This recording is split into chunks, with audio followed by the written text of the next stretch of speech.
రోమపత్రిక 12వ అధ్యాయం 3వ వచనం నుంచి 8వ వచనం వరకు. తన్ను తాను ఎంచుకొన తగిన దానికంటే ఎక్కువగా ఎంచుకొనక దేవుడు ఒక్కొక్కనికి విభజించి ఇచ్చిన విశ్వాస పరిమాణ ప్రకారం తాను స్వస్థబుద్ధి గలవాడొకటికై తగిన రీతిగా తన్ను ఎంచుకొనవలనని నాకు అనుగ్రహింపబడిన కృపను బట్టి మీలోనున్న ప్రతివానితోనూ చెప్పుచున్నాను.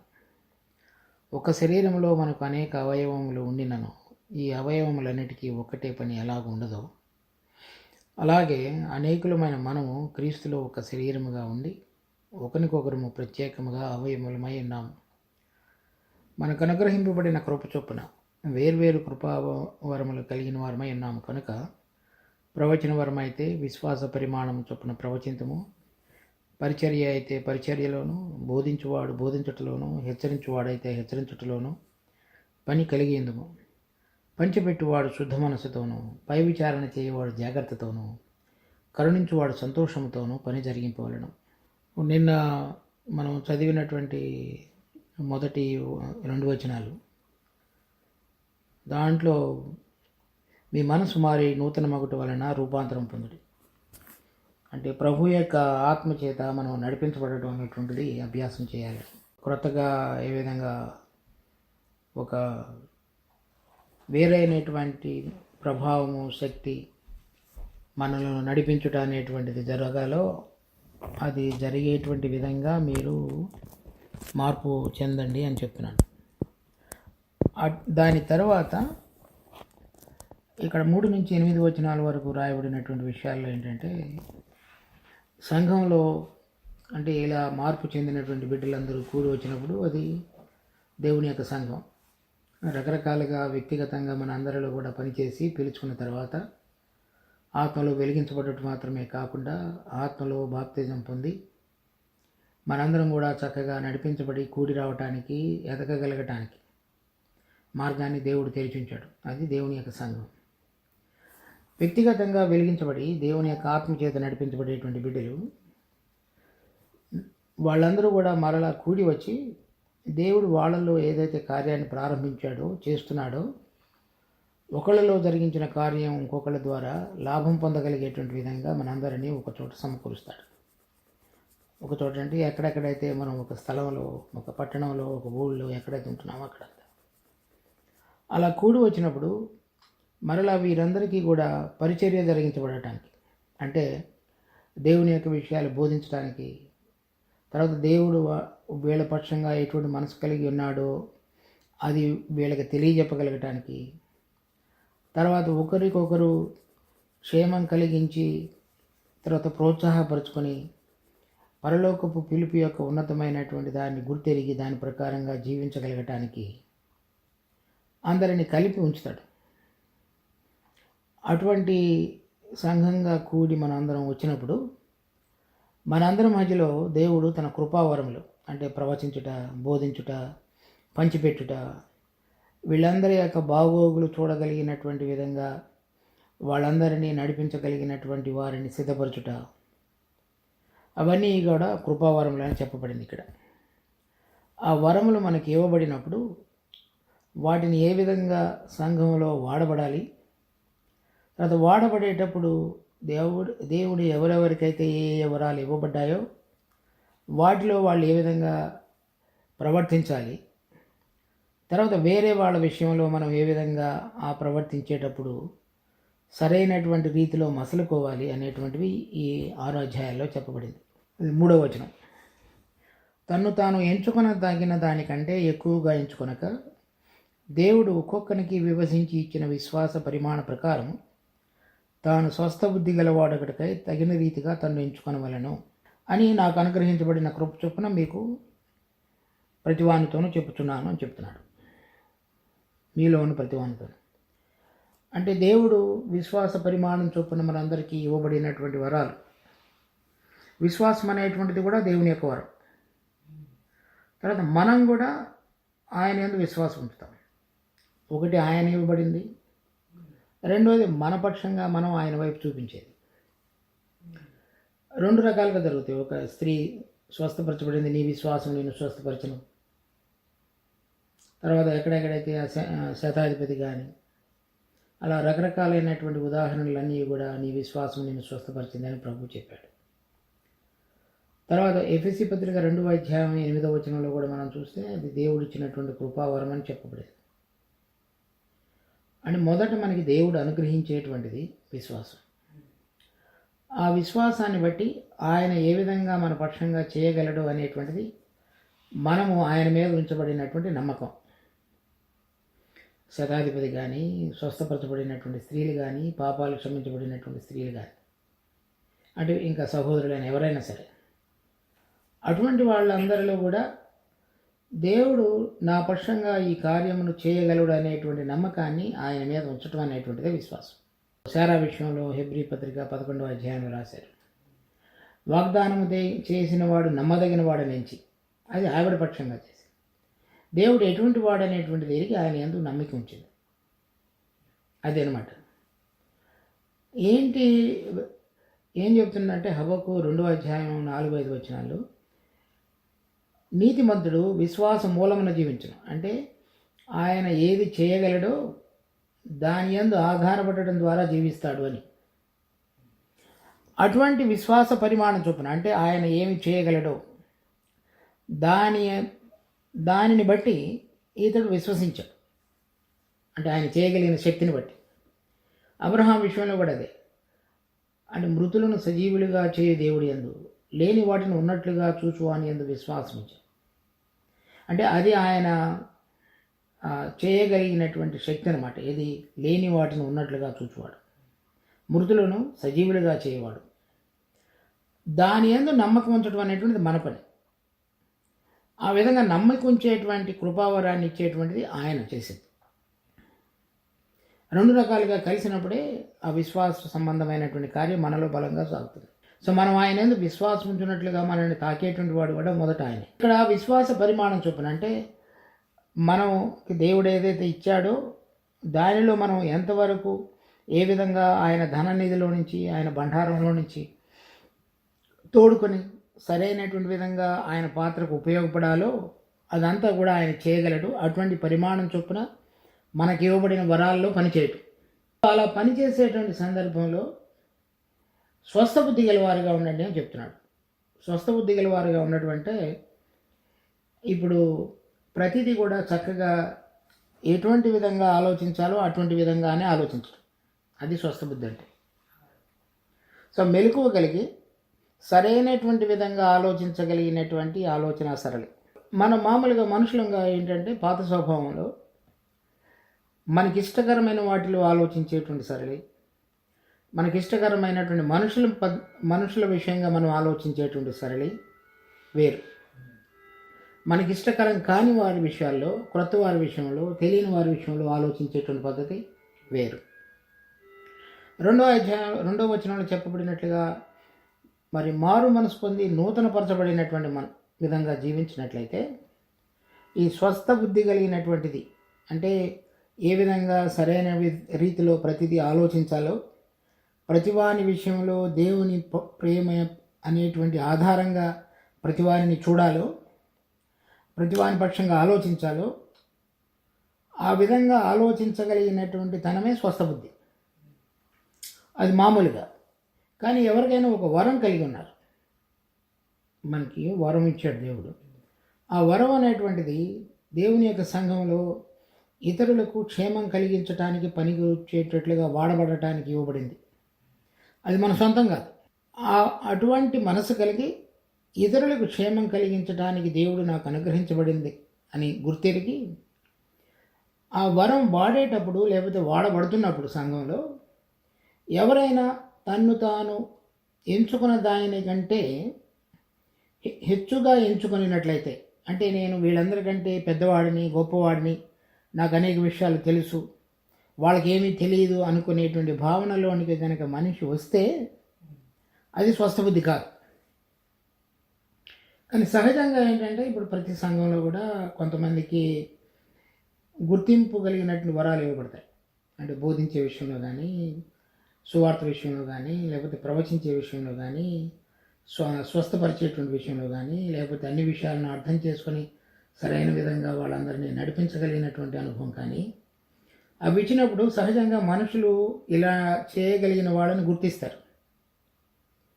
అలా గుర్తించినప్పుడు వీళ్ళలో ఒక రకమైనటువంటి తెలియకుండానే నేను వీళ్ళందరికంటే అధికము లేకపోతే ఎక్కువ అనేటువంటి భావన కలుగుతుంది. ఆ భావనతో ఆ వరములు ఎవరెవరిలో అయితే అటువంటి విధంగా గుర్తింపు పొందినటువంటి వరాలు ఉండవో లేకపోతే పనిచేయరో వాళ్ళ పక్షంగా మనకు కలిగినటువంటి మనసు ఏదైతే ఉన్నదో అది కనుక సరైన విధంగా లేకపోతే వాళ్ళకంటే మనం హెచ్చుగా ఎంచుకున్నట్లు అవుతుంది. అది స్వస్థబుద్ధి కాదు. స్వస్థబుద్ధి అంటే ప్రతిదాన్ని దేవుడు ఏ విధంగా ఆలోచిస్తాడో, చూస్తాడో, ఎంచుతాడో అటువంటి విధంగా ఎంచగలిగినటువంటి మనసు, అది దానిలోనికి మనం రావాలని కోరుతున్నాడు. అలా కనుక లేకపోతే ఇవ్వబడినటువంటి వరాలు మంచివే అయినప్పటికీ, ఆ వరాలు వాడబడుతున్నప్పుడు ఇతరులకు క్షేమం కలిగించినప్పటికీ, ఎవరిలో అయితే ఆ వరాలు ఉన్నాయో వాళ్ళు సరైన విధంగా దేవుని ఎదుట ప్రవర్తించినట్లు కాదు. సో అది గుర్తుంచుకోవాలని చెప్తున్నాడు. కనుక అది మన యొక్క ప్రవర్తనను బట్టి చెప్తున్నాడు. అక్కడ మన ప్రవర్తన విషయంలో జాగ్రత్తగా ఉండాలని చెప్తున్నాడు. 4వ వచనం, ఒక శరీరంలో మనకు అనేక అవయవములు ఉండినను ఈ అవయవములన్నిటికీ ఒకటే పని ఎలాగుండదో అలాగే అనేకులమైన మనము క్రీస్తులో ఒక శరీరముగా ఉండి ఒకరికొకరము ప్రత్యేకముగా అవయవలమై ఉన్నాము. ఒక శరీరంలో మరి కన్ను, కాలు, చెయ్యి, ముక్కు ఇవన్నీ రకరకాలుగా ఉన్నాయి. అన్నిటికీ ఒక పని ఉండదు. మొదటి కోరింది 12వ అధ్యాయంలో కూడా చూస్తాం దీని గురించినటువంటి మరింత వివరణ. కానీ ప్రతి అవయవం కూడా అవసరమే. అవయవంలో కూడా చిన్న చిన్న భాగాలు కూడా అవసరమే. చేతిలో ఉన్నటువంటి ఒక వేలు కూడా సరిగా పనిచేయనప్పుడు కూడా దానికి ఉండేటువంటి అనానుకూలత ఉంటుంది. ఆ విధంగా కాకుండా మనందరం కూడా ఒక శరీరంలో అంటే క్రీస్తు అనేటువంటి తలకు, శిరస్సుకు జతపరచబడినటువంటి అంగాలుగా ఉన్నటువంటి ఒక శరీరం అనేది గుర్తెరిగి ఆ ఒక శరీరంలో ఉన్నటువంటి ప్రతి అవయవాన్ని మనం ఏ విధంగా జాగ్రత్తగా చూసుకుంటామో మన శరీరంలో ఉన్న అవయవాన్ని, అదే విధమైనటువంటి గుర్తింపుతో ప్రతివాని పక్షంగా సంఘంలో మనం ప్రవర్తించాలి అని చెప్తున్నాడు. ఈ స్వస్థబుద్ధి కలిగినప్పుడు మాత్రమే అది చేయగలరు. 6వ వచనం, మనకు అనుగ్రహింపబడిన కృపా చొప్పున వేర్వేరు కృపావరమును కలిగిన వారమై ఉన్నాము కనుక ప్రవచన వరం అయితే విశ్వాస పరిమాణం చొప్పున ప్రవచింతుము. ఈ వరములన్నీ కూడా దేవుని యొక్క కృపను బట్టి మనకి ఇవ్వబడ్డాయి.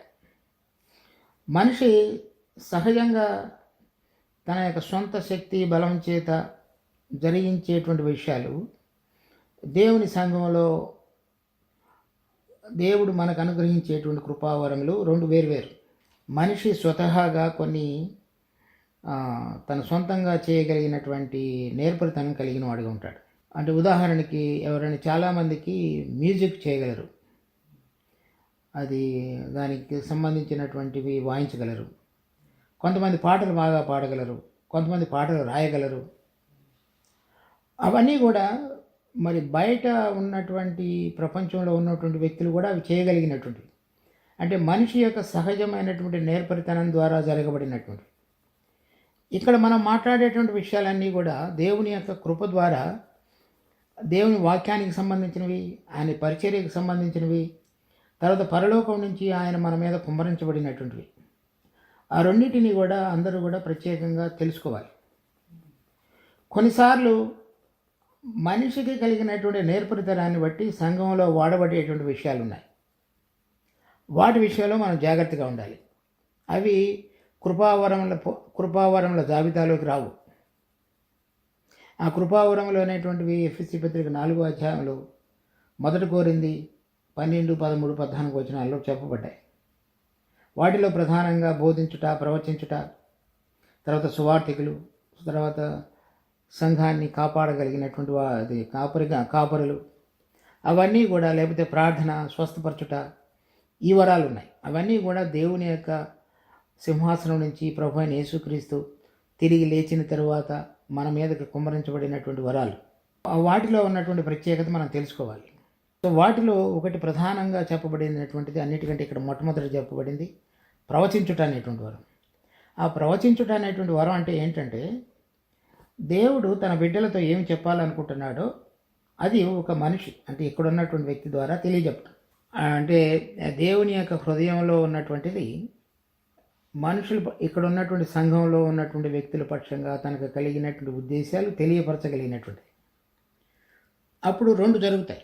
ఒకటి, ఎవరైనా సరే విశ్వాసులుగా ఉన్నట్లయితే వారు దేవుని యొక్క ఉద్దేశాలను గ్రహించి మరింతగా దేవునితో నడవగలగటానికి పనికొచ్చేటువంటి విధంగా ఉంటుంది ఆ పరిచర్య బోధ. రెండవది, ఎవరైనా వారి పాపాల నిమిత్తమై కనుక ఒప్పించబడకుండా కనుక ఉన్నట్లయితే దేవునికి హృదయంలో నుంచి భారంతో వచ్చినటువంటి ఆ మాటలు కనుక వారి హృదయాలను కూడా ఒప్పింపజేసేదిగా ఉంటుంది. ప్రవచించబడినప్పుడు ఎవరైనా ప్రవచించినట్లయితే విశ్వాసులకి అవిశ్వాసులకి ఇద్దరికి పనికొచ్చేటువంటి విధంగా దేవుని యొక్క వాక్యం ఉంటుంది. సో అది కనుక ఎవరైనా ప్రవచించేవారైతే విశ్వాస పరిమాణం చొప్పున ప్రవచించాలి అని చెప్తున్నాడు. అంటే ఏంటి? దేవుడు విశ్వాసం యొక్క పరిమాణం చొప్పున అంటే దేవుని యొక్క వాక్యంలో ఏదైతే మొట్టమొదటి నుంచి ఆదికాండం నుంచి ప్రకటన గ్రంథం వరకు రాయబడిన విధంగా వాళ్ళు ప్రవచించేది ఏంటంటే దేవుడి దగ్గర నుంచి వచ్చినటువంటి మాటలు కదా. ఆ దేవుడు అంత మునుపు ఆదికాండం నుంచి ఇప్పటి వరకు ఎలా చేశాడో ఆ పరిధిలోనే ప్రవచించాలి. ఇప్పుడు ఎవరైనా చెప్పి అది వాక్యానుసారానికి అనుకూలంగా లేదు, అది వేరుగా ఉంటే ఇది దేవుడు నా ద్వారా ప్రవచించాడని ఎవరు చెప్పకూడదు. అదనమాట విశ్వాస పరిమాణం చొప్పున. అంటే అంతకు మునుపు విశ్వాసాన్ని అభ్యాసం చేసినటువంటి పరిశుద్ధమైనటువంటి జనులు దేవుడు వారిని ఏ విధంగా నడిపించాడో అటువంటి గుణాలు లేకపోతే అటువంటి విధంగానే దేవుడు వ్యవహరిస్తాడనేటువంటి ఆ పరిధిలో వాళ్ళు ప్రవచించాలి. ఒకవేళ ఎవరైనా సరైన విధంగా కాకుండా వాక్యానికి భిన్నంగాను అంతకుముందు ఎప్పుడు జరగనిది కనుక ఉన్నట్లయితే దానిని మనం గుర్తించే విషయంలో కూడా మెలకువ కలిగి ఉండాలి. ఇది దేవుడు ఈ విధంగా చేస్తాడా చేయడా అనేటువంటి. బోధించువాడైతే బోధించుటలోను, హెచ్చరించువాడైతే హెచ్చరించుటలోను పని కలిగిందము. ఎవరైనా సరే వాక్యాన్ని బోధించటం అంటే అంతకు మునుపు తెలియపరచబడినటువంటి వాక్యాన్ని విడమరిచి అందరికీ అర్థమయ్యేటట్లుగా తెలియజెప్పటం.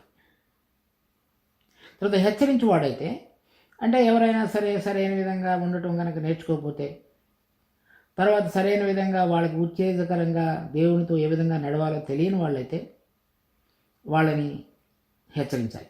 ఎందుకంటే తప్పులు పొరపాట్ల ద్వారా వాళ్ళ ఆత్మ సంబంధమైన జీవితానికి నష్టం కలిగి వాళ్ళ ఆత్మ సంబంధమైన నష్టం ద్వారా ఇతరులకు నష్టం కలుగుతుంటే, మొదటి కొరింథీ 5వ అధ్యాయంలో ఒక వ్యక్తి ఏ విధంగా తన తండ్రి భార్యతో ఉన్నాడు. అటువంటి విషయాల్లో కనుక హెచ్చరించకపోతే అది మరింతగా నష్టానికి కలుగు చేసేదిగా ఉంటుంది. కనుక హెచ్చరించే వాళ్ళు హెచ్చరించే పనిలో కూడా ఉండాలని చెప్తున్నాడు. పంచిపెట్టువాడు శుద్ధ మనసుతోనూ, పై విచారణ చేయవాడు జాగ్రత్తతోనూ, కరుణించువాడు సంతోషంతోనూ పని జరిగించాలి. పంచిపెట్టువాడు శుద్ధ మనసుతో చేయాలి. అంటే సంఘంలో మనం ఏదైనా వేరే వాళ్ళకి ఇవ్వాలని అనుకుంటున్నప్పుడు ఎవరైతే అవసరత కలిగి వాళ్ళకి మనం ఇస్తామో అటువంటి వాళ్ళ పక్షంగా శుద్ధ మనసు కలిగి ఉండాలంటున్నాడు. అంటే ఎవరైతే ఇస్తారో వాళ్ళకి ఇచ్చే వాళ్ళ పక్షంగా ఒక రకమైనటువంటి చులకన భావం ఉంటుంది. ఎందుకంటే మేము ఇచ్చే దాని ద్వారా ఇతడికి అవసరత తీరుతుంది అనేటువంటి, లేకపోతే నాకు అటువంటి అవసరత రాలేదు, నేను సరిగానే ఉన్నాను, నేను మంచివాడిని అని అతన్ని చూసినప్పుడు కలిగే మనసు, అది శుద్ధ మనసు కాదు. ఎందుకనే దేవుడు ఒకరి యొక్క అవసరత తీర్చగలగడానికి ఇంకొకరికి అధికంగా ఇచ్చాడు. సో ఈ కలిగినటువంటి సహోదరుడు లేమి కలిగినటువంటి సహోదరుడి విషయంలో తను పంచుకుంటున్నట్లయితే అప్పుడు సరైనటువంటి మనసు, అంటే దేవుడు నన్ను ఆశీర్వదించాడు, నేను మంచివాడిని, అతనికి లేమి కలిగింది, అతడు సరిగా లేడు అనుకునేటువంటి భావనతో కనుక మనం పంచినట్లయితే అది శుద్ధ మనసు కాదు. లేక నా కష్టం ద్వారా నేను అతని అవసరతను తీర్చగలిగిన స్థితిలో నేనున్నాను అనుకున్నట్లయితే అది శుద్ధ మనసు కాదు. సరైనటువంటి విధంగా, అంటే దేవుడు నాకు ఇటువంటి పరిస్థితిలో ఉంచి నా సహోదరుడిని ఆదుకొనగలిగేటట్లుగా చేయగలిసినటువంటి దేవుని యొక్క కృపను బట్టి నేను వందనాలు చెల్లించి, నేను అవసరతలో మా సహోదరుడికి తోడుగా నిలబడగలిగే విధంగా నన్ను ఉంచినందుకు దేవునికి వందనాలు అని చెప్పాలి. కానీ అవసరతలో ఉన్నటువంటి సహోదరుడిని కనుక వేరైన మనసుతో చూసినట్లయితే అది దేవుడు గ్రహించడు. పై విచారణ చేయవాడు జాగ్రత్తతోనూ, కరుణించువాడు సంతోషంతోనూ పని జరిగించవాలి. ఎవరైనా సరే ఒక విషయాన్ని కనుక జాగ్రత్తగా చూడవలసి వచ్చినప్పుడు వాళ్ళు జాగ్రత్తగా చూడాలి. అంటే దాని ద్వారా నష్టం, ఇతరులకు లాభం కలుగుతుందా, ఇతరులకు నష్టం కలుగుతుందా, ఇది ఏ విధంగా ఆలోచించాలి, తర్వాత తగినటువంటి విధంగా నష్టం జరగకుండా సంఘాన్ని చూసుకోవాలి, అవన్నీ చేయాలి. కరుణించి వాడు సంతోషంతో పని జరిగించాలి. తర్వాత ఎవరైనా సరే ఒకళ్ళ పక్షంగా మనం దయ చూస్తే వాళ్ళు కనుక ఏదైనా తప్పిదంలో ఇరుక్కుని మళ్ళా వాళ్ళని మనం పునరుద్ధరించేటువంటి స్థితి కార్యం కనుక జరుగుతున్నట్లయితే అది ఒక రకమైనటువంటి భారంగాను లేకపోతే ఒక మోయలేనటువంటి విధంగా మనం వాళ్ళ విషయంలో ఆలోచించకూడదు. అది సంతోషంగా జరిగించాలి. అంటే దేవుడు ఏ విధంగా మనందరి పక్షంగా కరుణ చూపించాడో అటువంటి విధంగా చూపించగలిగినటువంటి స్థితిలోనే మన హృదయాలు ఉండాలని కోరుతాడు. ఇదంతా కూడా ఇప్పుడు చెప్పబడినటువంటి 6 వచనాల్లో చెప్పబడినంత సారాంశం కేవలము మన మనసు మారి నూతనపరచబడినటువంటి విధంగా రూపాంతరం చెందితేనే, దేవుని చిత్తాన్ని తెలుసుకొని పరిశుద్ధంగా లోకానికి వేరుగా ఉండగలిగితేనే, తర్వాత నూతనమైనటువంటి ఒరవడిలో మన మనసు ప్రభువుతో కట్టబడి ఆలోచించగలిగితేనే ఇవన్నీ సాధ్యపడతాయి. అవన్నీ అటువంటి విధంగా మొదట 2 వచనాల్లో చెప్పబడినటువంటి మనసులో లేకపోవటం చేతనే ఈ 6 వచనాల్లో చెప్పబడినటువంటి అంశాలన్నీ కూడా చాలా సంఘాలలో సరైనటువంటి పద్ధతిలో నడిపించబడటం అనేటువంటిది మనం చూడలేం. కనుక ఇటువంటి విధంగా చేసేటువంటి వాళ్ళు, అంటే కృపావరములు కలిగిన వాళ్ళు కానీ, ప్రవచించేవాళ్ళు కానీ, బోధించేవాళ్ళు కానీ, పంచిపెట్టేవాళ్ళు కానీ, కరుణ చూపించేవాళ్ళు కానీ, వాళ్ళందరూ కూడా మొదట చెప్పబడినటువంటి ఆ 2 వచనాలు నిజమైనటువంటి అనుభవపూర్వకంగా వాళ్ళు కలిగించే వాళ్ళ జీవితాల్లోనికి రావాలి. అప్పుడు మాత్రమే ఇవన్నీ కూడా సరైన విధంగా ప్రతి సంఘంలో కూడా నెరవేర్చబడే అవకాశాలు ఉన్నాయి.